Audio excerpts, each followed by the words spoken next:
আসসালামু আলাইকুম। আ এটা হচ্ছে আ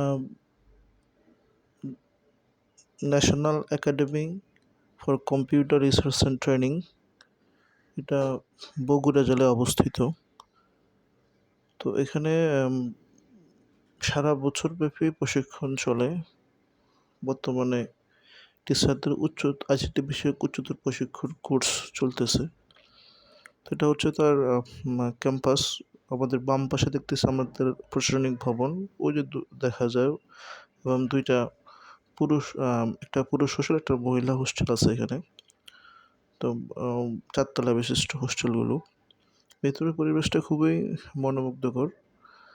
আম বিভিন্ন ধরনের ফল গাছ রয়েছে। এই যে আম গাছ দেখা যাচ্ছে। দেখতে খুবই সুন্দর যে আমগুলো আসলে আম ছোট, ছোট আম গাছ, আম গাছে আম ঝুলে রয়েছে। মন চায় যেন পেড়ে খাই। তো এটা হচ্ছে আম পুরুষ হোস্টেলে ঢোকার রা গেট। ওই যে সামনে স্যারেরা আম গল্প করতেছে। এটা হচ্ছে ক্যান্টিন। ক্যান্টিনটা আসলে খুবই সুন্দর। আম আ আ খাওয়ার পরিবেশটা খুবই সুন্দর এখানে। ধন্যবাদ সবাইকে।